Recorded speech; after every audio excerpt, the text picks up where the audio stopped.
Hi, this is Mark from LongIslandWatch.com, and welcome to Watch and Learn number 10. Can't believe we're at episode number 10 already. It's going great. It seems everybody loves it.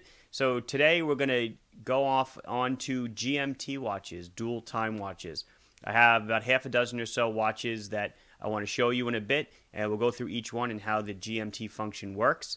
But first I want to just get into what GMT is. GMT is short for Greenwich Mean Time, and it's the time that it is over in England. And that's just an arbitrary time that was agreed upon many years ago, that would be the base time. They drew a line through it. That's 0 degrees longitude. GMT has a lot of history to it. There's a book called Longitude, which you may want to read, by Dava Sobel, which is all about developing the marine chronometer for navigation for ships. This is way before GPS, way before batteries and quartz clocks and stuff. Tons of history there. But GMT, as we know it today, really is not correct. GMT is kind of a civil time standard. What is the real time standard is what they call UTC, which is Coordinated Universal Time.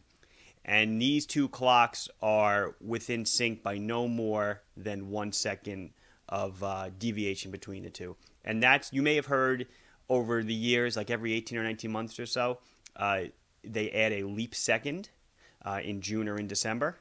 And that leap second accounts for the slowing of the Earth's rotation. It keeps all the clocks in sync. But we use the term GMT. It's okay. It's not totally accurate.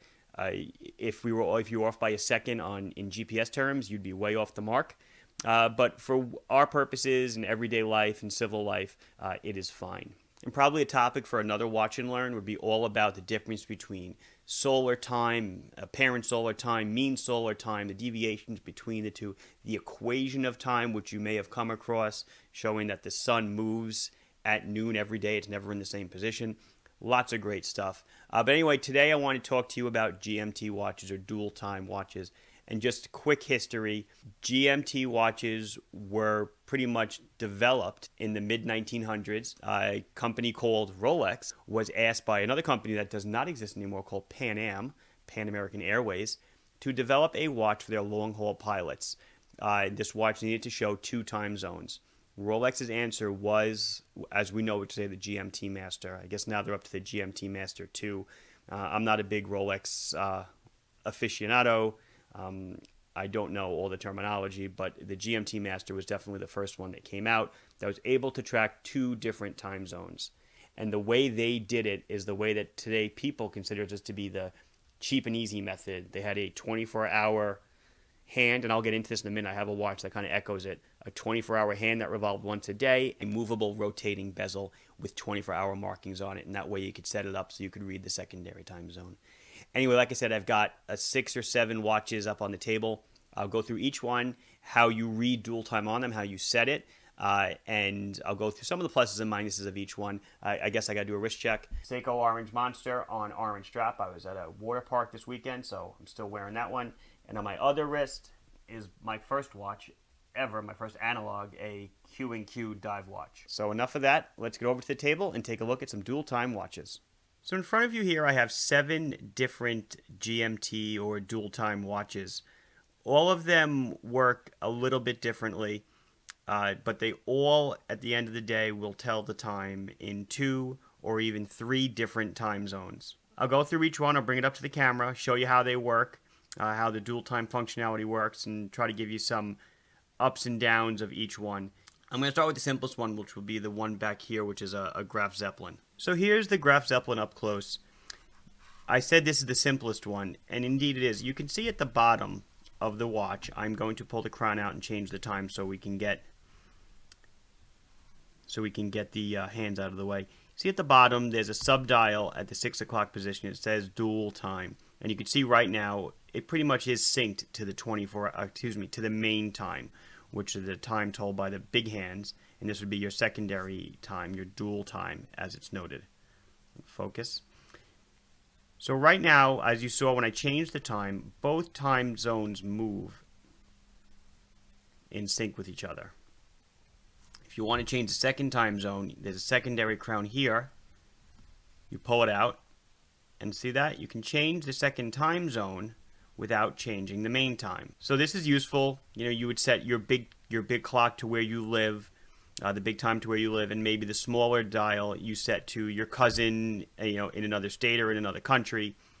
And that way you know at a glance what time it is over there, or maybe you're traveling and you want to keep your home time on the small one and your away time on the big one. It's all up to you. You can do it however you want to do it. Just know that when you change the time, both of them change. So that's kind of, sometimes that can be, you know, a little bit annoying, because when you travel by plane, you want to maybe change the big hands and the small hands change with it. Then you got to go ahead and change the small hands. This does not offer you, though, the ability to know that in the other time zone is it AM or PM.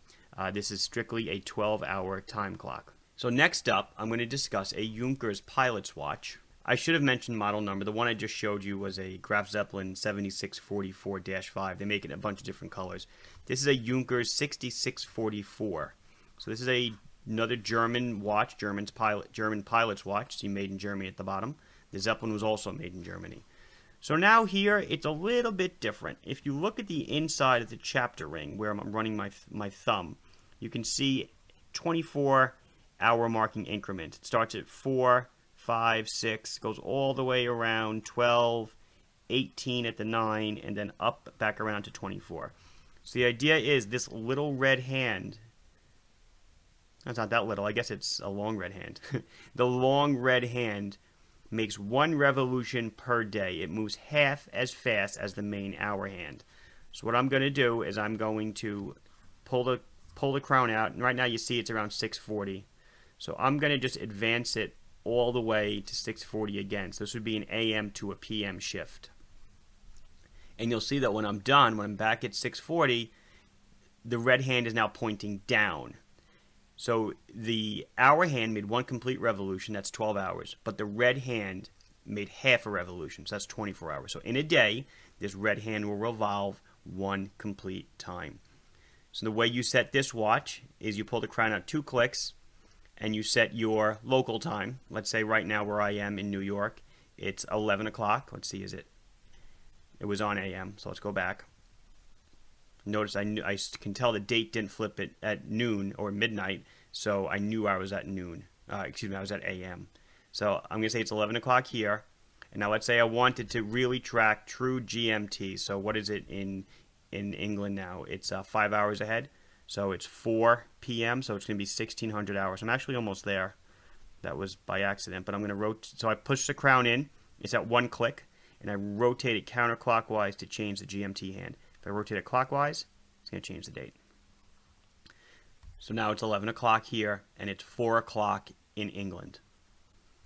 As time goes, so after 1 hour, it will be noon here. What time should it be in England? It should be 5 p.m. The red hand should point to the 17th. It's just 24-hour time.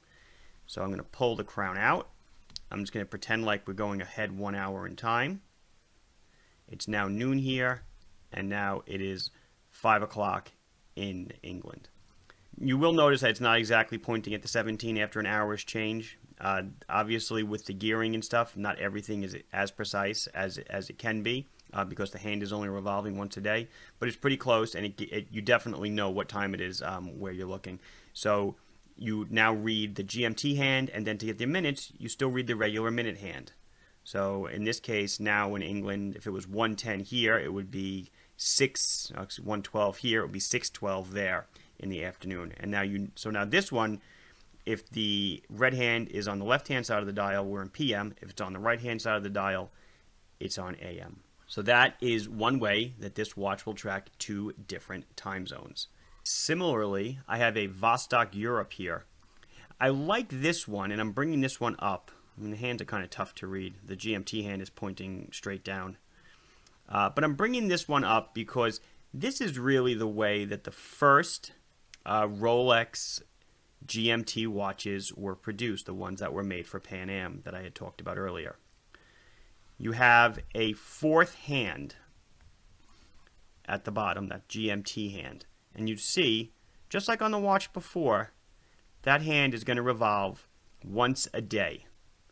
So you can see right now it's pointing at 22. I go ahead 1 hour with the minutes, and now it's pointing at 23. So the way this one would work is we set our local time. I'm not going to be concerned about AM or PM too much. But let's say it's 11 o'clock here. So now I'm done. It's 11. Now what time is it in England? I'll say, okay, it's 1600 hours. So I rotate the second crown here. I can rotate it either way, and it clicks. I don't know if you can hear it. It clicks into position, into a detent. So I know that over there it is, what did I say? It was 1600 hours. So I'm going to make this point to 16. And now that will always be right as long as I don't move time zones. So that's pretty cool. If I advance the time or you bring the time back, the GMT hand will move the same exact way. This is the way that the GMT masters worked originally, that Rolex made in the 50s, 60s, until they revamped the watch. I think it was in the 80s. So I know people say, "Oh, that's such a cheap way to do it," rotating the bezel to get a different time zone. That's the way the watches were originally first made until advances in movements got them to do different things. So that's the way this Vostok does it. Again, just like the Yonkers, except this time we are able to, we're not able to set the 24-hour independently. Instead, we are setting the scale independently. So that's the only difference. Everything else is still the same. We are basically moving where midnight is for the GMT time zone or the secondary time zone. Remember, when we say GMT, we're talking about a second time zone. It doesn't have to be in London. It can be in Tokyo. It could be in Munich. It could be anywhere you want. It could be one state over if you're in the United States. It could be mountain time and you're on, Eastern time, like I am. So the next one I'm going to do is going to be one from my personal collection. I might have brought this up in a film recently. I think it was in the condensation film. Or maybe I did a test with it afterwards. Anyway, so this is a Zinn chronograph. This is 757. You notice it says UTC on it. And when I did the opening, I talked about UTC. That's the Coordinated Universal Time. So this watch, due to the second time zone, has a peekaboo hand. You see that? So this hand, I don't know if you can hear it. You can definitely see it. It clicks into position at hour intervals. So you can set this to any other hour you want, and that will track the second time zone. So, and then obviously, one at every 12 times, it's going to hide behind the current hour hand, and it really hides perfect. You can't even see it. So if you don't want to track a second time, you don't have to. But so this would be 9:25 in my secondary time zone. This would be 10:25. And again, as time goes on, that hand moves. Whoops. My Zinn needs servicing, by the way, because the crown goes out. See that? It shoots back in. But anyway, so as you change the time, the GMT time also changes, which is just super cool.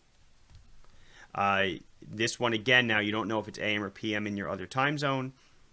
But here is an example where the quote-unquote GMT hand, it's not really a GMT hand, is it? It's displaying 12-hour time, not 24-hour time. This is the Orient Star Automatic GMT. I'm going to unscrew the crown. I'm going to go through the whole rigmarole again. I'm going to set the watch to 11.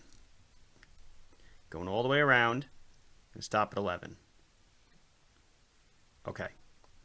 Now, I'm going to set the GMT hand.